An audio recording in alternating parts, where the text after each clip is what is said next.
Hello, I'm Josh Baer, and welcome to the Baer Faxt Podcast. In this episode, we're joined by Jeff Poe, a longtime friend of the pod, for what is turning into a yearly check-in on the state of the art market. So keep listening for the latest temperature check since closing his gallery, plus a look at Alma Allen for the Venice Biennale, art market data, and selling at auction. Yogi Berra once said, "It's deja vu all over again." This is round 3 with our favorite guest, Jeff Poe, this time coming via Zoom from his home someplace on the left coast. Welcome back, Jeff. Thanks for having me again. I really appreciate it. I do. Well, it's the end of the year. Time to ask Santa what we want, which I'd like to know, and also to recap on this year in the art business for you. What are your big takeaways from that? I'm out, right? So what's been interesting this year for me is that I got a lot of phone calls at the beginning of the year, especially up until basically Basel, up until June. People were calling me up, asking advice, and colleagues mostly, some artists, wondering how to help, just in terms of business. Obviously, things are a little bit better right now than they were even a few months ago. The auctions were helpful. Miami, you were in Miami. What was the take there on the ground? I didn't hear bitching. I would say the totals were probably lesser than in other years, but still good enough. That was sort of my sense. 2 colleagues told me that it was fine. And I had a therapist once tell me that fine means fucked up, insecure, neurotic, and exhausted. So that kind of feels like where it's at. Well, once again, I was looking at some of the sales reports, and you look at a mid-level gallery, and they did, I don't know, $700,000. And I'm saying, well, wait a second, half to the artist, $350, and then $200,000 for the booth or something. It starts to really get tight when it's fine. Right. It does get tight when it's fine. And I mean, look, it's not fish in a barrel anymore. It's sardines in a can. Things are really, really difficult. And margins are smaller, expenses are way up. I'm out now, so I don't have to deal with it.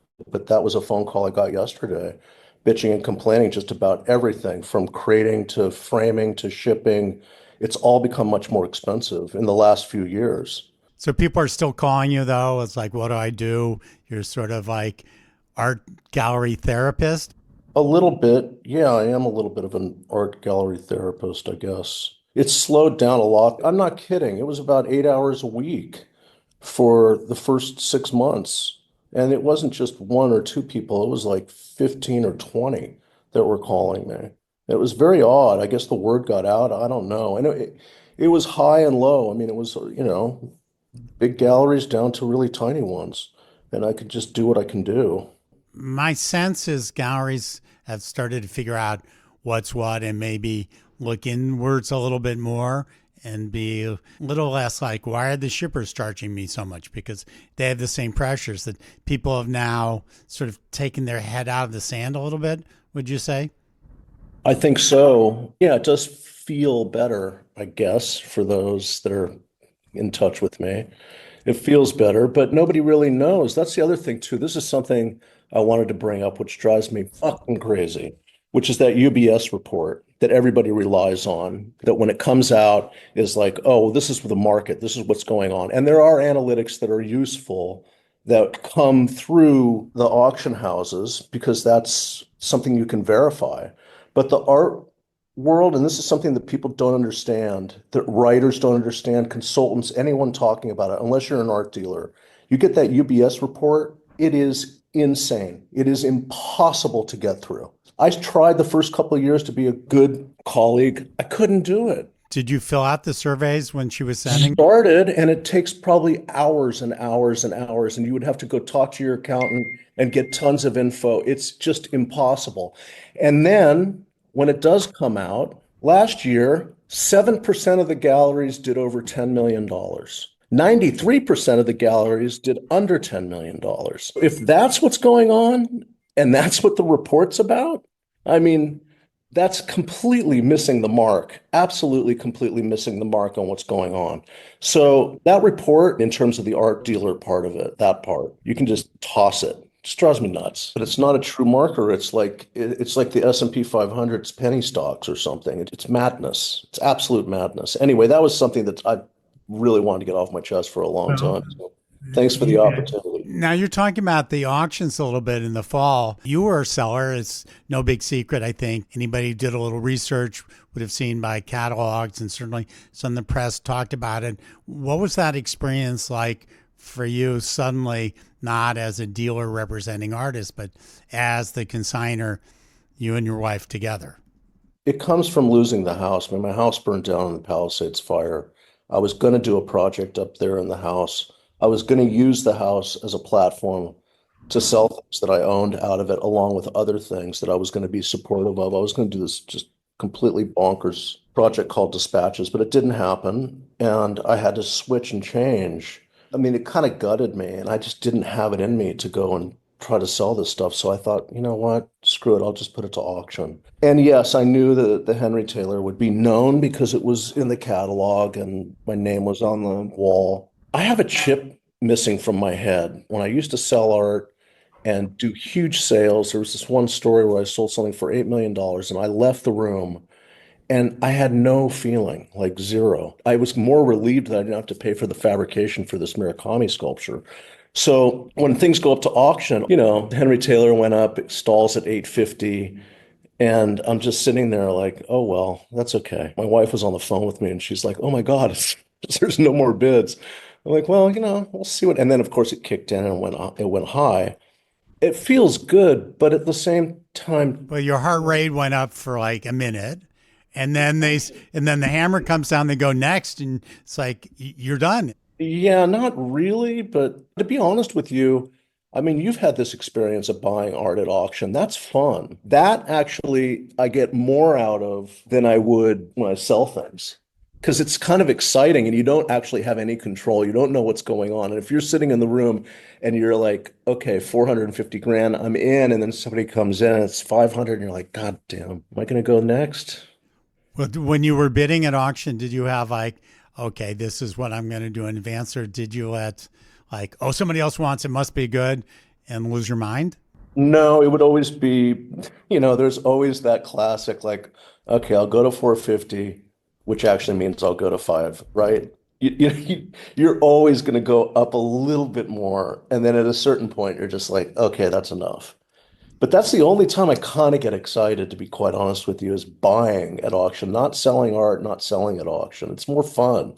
I do remember the time maybe 8 years ago when I was at home bidding on something at auction. I knew my wife liked it, but she was in the other room with her mom for a couple hours, and she walked in right when that lot was on the screen and I was on the phone, and I'd already said to them, I'm out.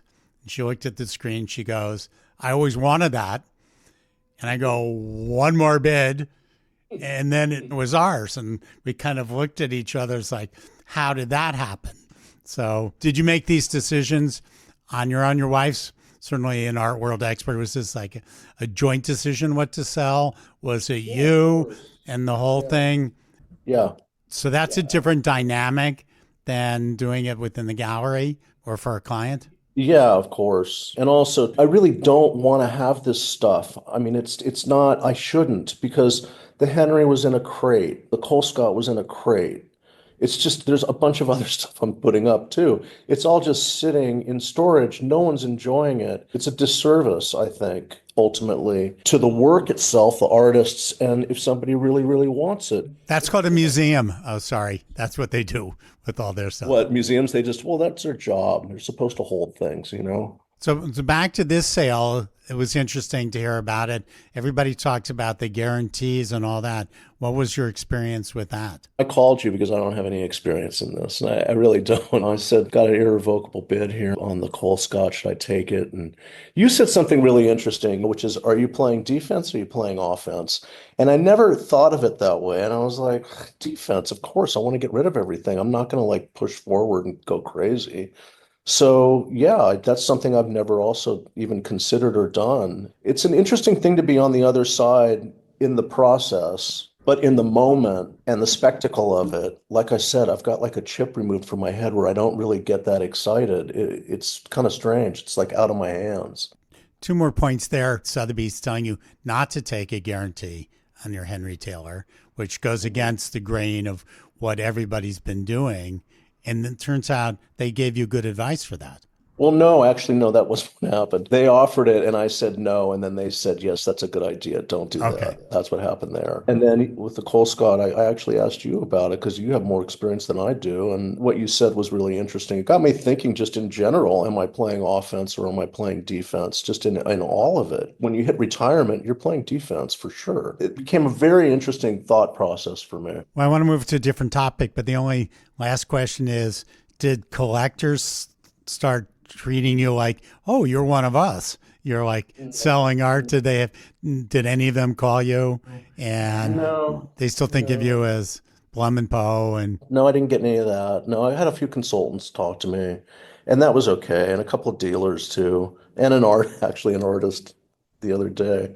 well, let's move to the big subject that was also in November. Those of us who might recall Baer Faxt coming up with a scoop this year, which was Alma Allen being chosen to represent the U.S. at Venice Biennale. You were his dealer, one of his dealers. What did you make of that? That must have been like, what's going on? Tell us about it. It was a moment of what's going on because it doesn't really make any sense. The work is lovely, but it's certainly not on the level of that should be in representing the U.S. and Pavilion. So I thought about it and I called Alma and I just said to him flat out, this is career suicide. And he came back at me very persuasive.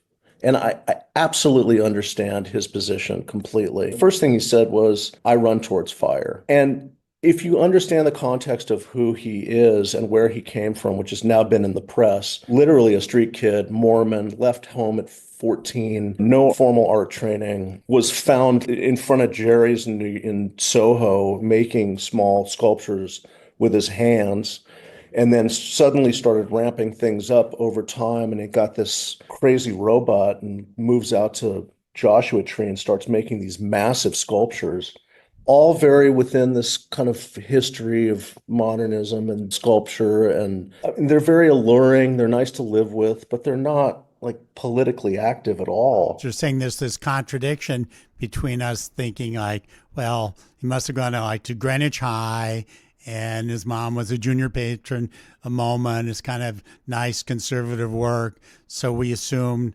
that's his personality too. And you're saying it's the exact opposite. He's very quiet and he's very sweet. And the other thing he did say, which is absolutely true, is there's no way I would ever get this opportunity again. And who turns it down? And when you're an artist, I can understand his position. That makes absolute sense, complete sense. But then you start to think about the history of the biennial. Also, too, he moved to Mexico during the first Trump administration. He left and moves to Mexico, making all this work with Mexican labor, using Mexican material out of Mexico that he sources there. That story should kind of get out there. I don't know if it's going to or not. My takeaway from him was he was just so, this is my shot. I'm going to take it. As an artist, I respect it. I understand it. It makes absolute sense from that perspective.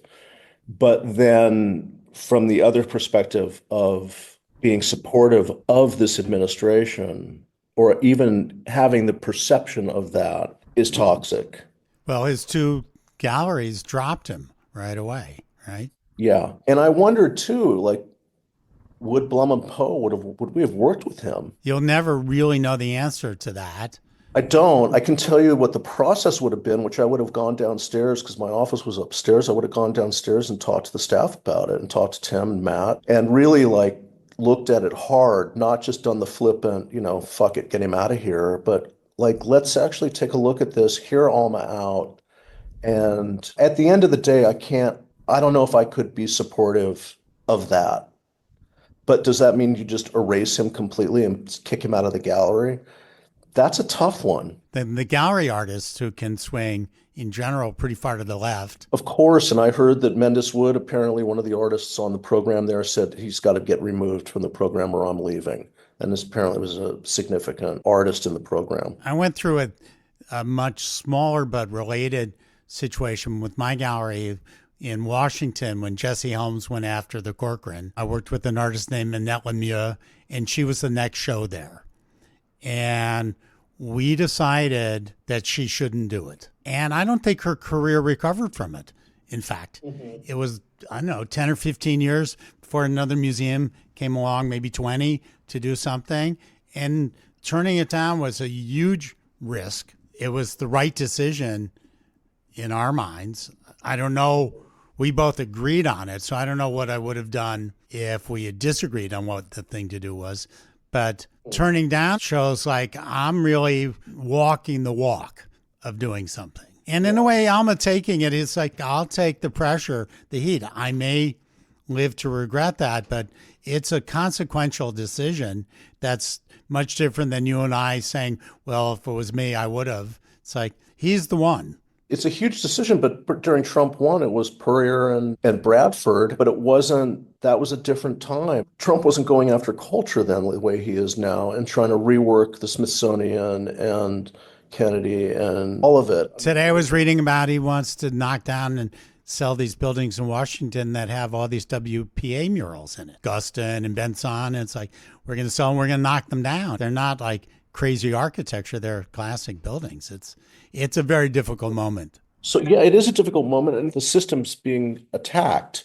If you want to be in that, if you want to play in the system that's being attacked, well, then in a way you're kind of a turncoat, right? But if you're an artist and you get that opportunity, it's a really, really tough call, especially if you're an artist like Alma, who is not what you would think would ever be given that opportunity. Yeah, as an artist, I can understand why he's taking it completely. As a dealer, I don't know if I could be supportive of that.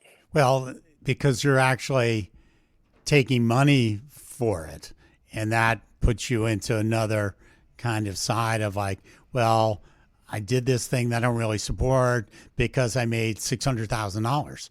So you've got that element of your integrity is mixed up with money.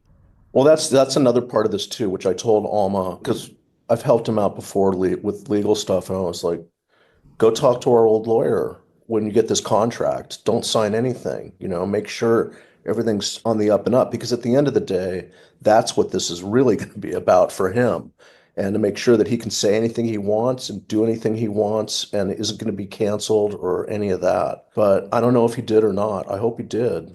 Did you ever do any shows for the money in all those years at the gallery? What, at the gallery? Yeah.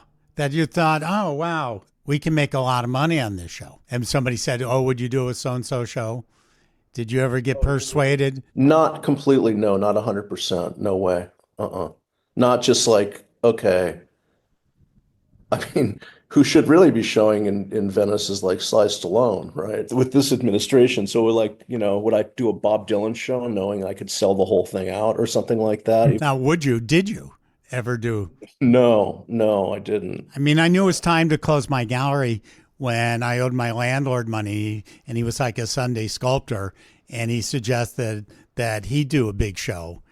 I mean, he was a nice guy too for a landlord. And I realized if I did that, then it's time to close. You got to realize too, I had a business partner, right? And Blum did want to do this Kanye West show. And he was talking to Kanye West for some reason. I don't know why. And it was like a 2 or 3 day thing. It was one day, wasn't it? One day? I think it was 2 or 3. It was over a weekend. I was just like, oh, fuck Kanye West. It was for sale, but the price was so outlandish, nobody would ever buy it anyway. But the other side shows that you didn't do because you knew there'd be no commercial success. Oh, God, I've done hundreds of shows like that. I mean, did you ever turn down a show and say, not doing it because I know we won't sell anything? Probably, yeah, for sure. But that means that the work wasn't strong enough for me to actually to go on to it. There are artists, and I'm not going to mention who they are, but for sure showed artists that wanted to be supportive. And you got to realize this was a different time. This was a time when things were like fish in a barrel, and it was much easier. You knew money was coming down the pike because of programming and stuff like that. But that's the point over I'm trying to get to full circle is like, are these the challenges that galleries are going through? Do I do this show? I know I can sell these paintings. Paintings are easier. And I don't do this show because it's going to be harder. I think the galleries are internalizing these decisions quite a bit. I heard that an artist was asked to be at a big gallery and needed to provide sales statements over the last few years so that the gallery could run analytics to see if it made sense. Now, that's exactly what you're talking about. And that has never been put into the mix. When you start to put financial analytics into selling ideas as objects, that's where the world turns and changes. But they're businesses too. So at what point do we say this is a business and it has a lot of mouths to feed? I mean, how many mouths were you feeding at Blum & Poe between the staff, the artists, the families, the children? Yeah, over 100. So you have this responsibility to feed 100. Why not run analytics on sales? I'm in agreement. This is where things started to really shift and change over the last few years. This downturn that hit was a substantial one, and it still is. And it's changed the calculus of how a gallery works and runs, especially the larger galleries. Absolutely. Well, what I found this fall, when it's coming out of a summer when business is bad, that the mid-level galleries had moved up their shows that were probably the lowest hanging fruit and things that historically they'd done well with. And they sort of said to me, if these shows didn't do well, then the writing was really on the wall. But the shows did do well. And that's when I first had a sense that the sky's not completely falling. The media has it a little bit wrong. People are buying. And we weren't quite sure September, October, what that was. And that for me was a sort of like a leading indicator of what was going on. And I think that was one of the solutions the galleries did, was like, well, maybe I would have done this show next year, but I'm going to do it this year because I need the cash flow and I want to really gauge the market. Did you find that too? Yeah, recent auctions were very, very helpful, but it's been in the press. It created this idea of like the very high end. People will still throw down for high quality, which actually, here's a question I have for you. What's going on in the Middle East? There's China, right? And China was like absolutely happening for 7, 8, 9 years. Now it's kind of slowed down substantially. Classic whack-a-mole. I mean, first it was Russia. There was like only 7 or 8 people there that were buying, but everybody was running to Russia. Then it was China, which opened up and billions of collectors and billionaires. And now it's shifted over to the Middle East. There's an infrastructure going on there that's substantial, and it's been going on for many, many years with the museums. But in terms of the art fairs, clients, what's your take on it? Well, each country is different. China had currency problems, and art was a good way to get your money out and to put it in your apartment in London. There was a flight of like, I've got to get out the Chinese, their money, and apartments, art, all those objects. And then, because then it would stop where you couldn't get your money, couldn't get paid from China. So the Gulf, you don't have that problem. So there's no currency issues. The flow of money is easy. Then you have to look at Qatar, which is largely one family buying with a 50-year plan, added 20 years building arguably the greatest collection built since MoMA. But in Doha, there's maybe 20 people who collect art. Most of them are royals or royal adjacent. There's an infrastructure there of great museums and residencies and schools and a 50-year plan. There's never going to be a gallery system there because there's nothing to support it. Then you go to Dubai and Abu Dhabi, where you have hundreds of expat billionaires and centimillionaires. And there are probably 200 or 300 collectors there. And in Dubai, the government is way behind. Abu Dhabi is taking the tact of let's franchise all these museums, the Louvre, the Guggenheim. They have a different tact where the sovereign fund is buying rather than the royal family. So it's a different use of money where they're investing into culture. And then you go to Saudi Arabia, which has 40 million people and a history of art and a very young culture, which had been closed off, much like China, to the rest of the world, being opened for 10 years. And that has the greatest commercial potential because you could have thousands of collectors there. Then you put on top the political issues, And there's definitely pushback against many of these regions from Americans wanting to go. Now, when you're there, just speaking personally, I don't feel the issues that you read about. So I don't feel like I'm going to get my body cut up into pieces, or that I'm going to get thrown out because I'm Jewish, that all the women are walking around as if they're complete slaves. But underneath the surface, there could be a lot of that going on. It's hard to tell. So if we don't engage with them, things don't improve. But are we prostituting ourselves to their money? Somewhat. I mean, there's still censorship and self-censorship. In a weird way, I mean, this is kind of like Alma Allen, like in an exploded version of it. If you're an art dealer, do you go and be supportive of that? And do you go there? Of course they're going to, because they're going to want to try to create revenue for themselves and get collectors and get them on board. We've made the choice to go and study it. One thing that I was telling an audience of Saudis, because under their 2030, the government's paying for everything. So when an artist gets a commission, it's $1 million. They're 25. And that's unsustainable. And I also said to them, the government could pull the rug at any moment and then nothing exists.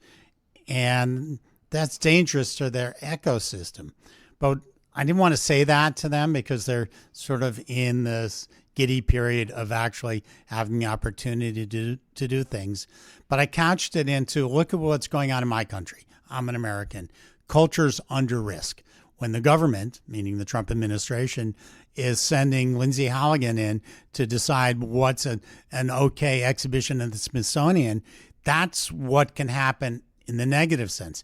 That's the danger. And I wasn't saying directly that's your danger in KSA. I said that's our reality now in the States, a way of saying be careful. So I think it's complex and complicated over there. I would add another thing. If you're a dealer, what material do you bring?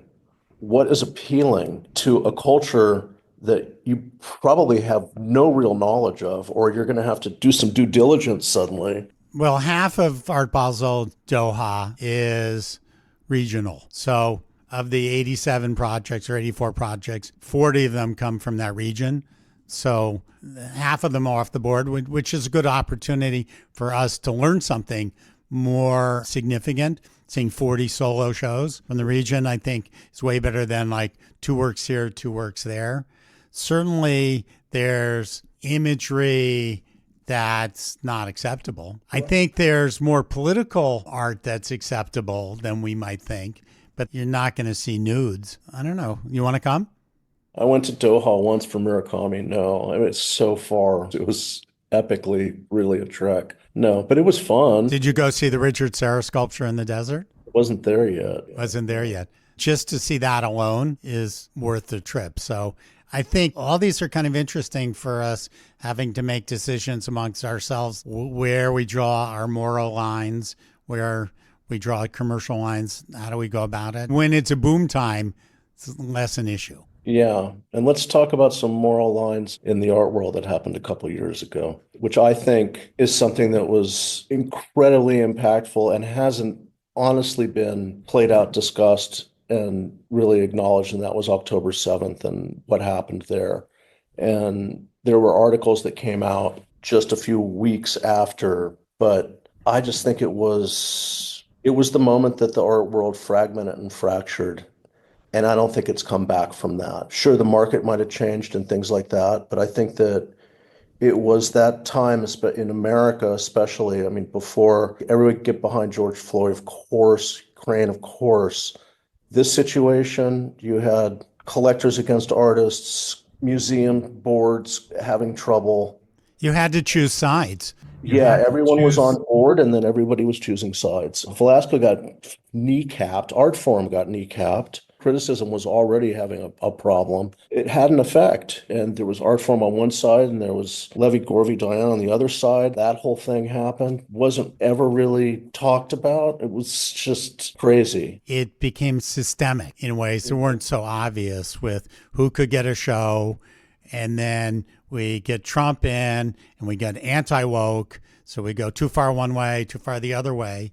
And I think we became a little bit desensitized to it. In a sense, yeah, but I mean, I think at this point now, both Israel and Hamas have been accused of war crimes, crimes against humanity, genocide. Children, innocents were killed. I don't see how anyone could take any sort of position and justify what happened there. I just don't see it, but it's still happening. A couple of years later, it changes too. What it was like on October 8th of 2023, was it? Versus October 8th, 2025, what was going on. I mean, the art world moves on so fast. I was thinking about Hong Kong, and I remember when COVID hit in 2020, everybody was about to boycott Hong Kong because of the repression of the people seeking democracy and against the government and marching in the streets, and people weren't going to go. But we've forgotten it. It's like, yeah, I'm going to Hong Kong. I don't feel like this one's been completely forgotten. I honestly don't. I think it's still kind of there. Look, my mother's maiden name was Marion Saperstein. Half of my family is Jewish. So Kishka at Christmas was happening. I think the anti-Semitism has been much more below the surface and less visible in the art world than we might have thought. Potentially. I mean, look, there's 15 million Jews and basically half of them are in America, right? And I would say in terms of the art world, the percentage of Jewish collectors in America to non-Jewish collectors in America is significantly tilted towards... Most of the art world ecosystem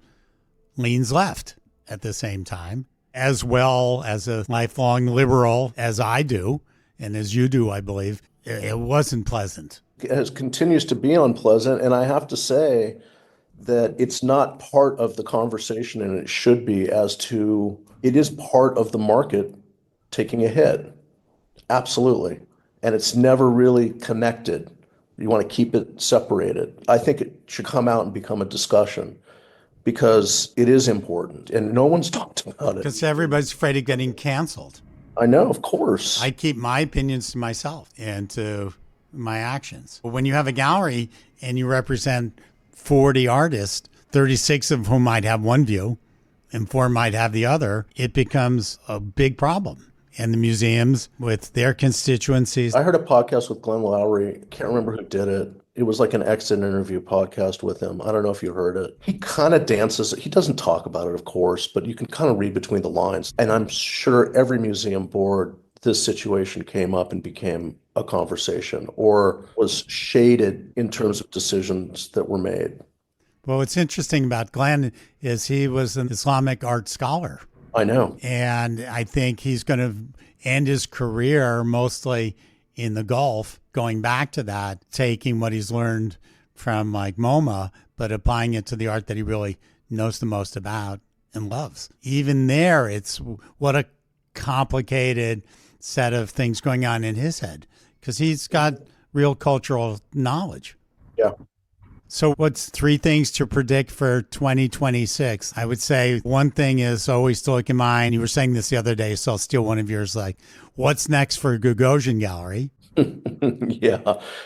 When's that shoe going to drop? Well, when he winds up passing away or becoming incapacitated and can't have a gallery any longer, that is going to be an interesting situation just in general. And I don't think he has a succession plan, even if he says he does. No one wants to work for a ghost. So what's going to wind up happening there? And you've got a lot of people. Well, he said something funny to me. I ran into him in London. We were both limping around.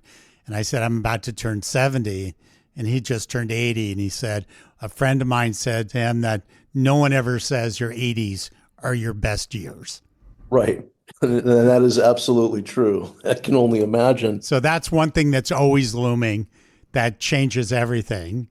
What else is? Well, that will change everything because if you look at the other galleries, they have succession plans basically in place. You know, as Warner and the Glimchers, and I'm sure Hauser has probably some robot that'll be running it. But something's in place there. But this is just a completely different shit show. And I can only imagine that the executors and the bankers unwinding whatever he's got going and how long that's going to take. Those are the guys that are going to make the most money in this. It's just going to be unbelievable unbelievable how long that will take. Yeah, I think the book to read is not his biography. It'll be his forensic accounting on that. It'll be like, that'll be pretty interesting. Oh my God, it'll be amazing. So what else? Predictions for 2026? There's things that are outside of the control of the art world that could be absolutely, completely nuclear, which is the AI boom. And if that thing explodes, everything goes down. So that is just floating out there as just an absolute disaster. And if I still had a gallery, I would be thinking really hard about that and how to mitigate it as much as I possibly could, because you got to think forward. So I don't know how you deal with that other than just it would be a thought process. It would definitely be one of those things that kept me up at night for sure.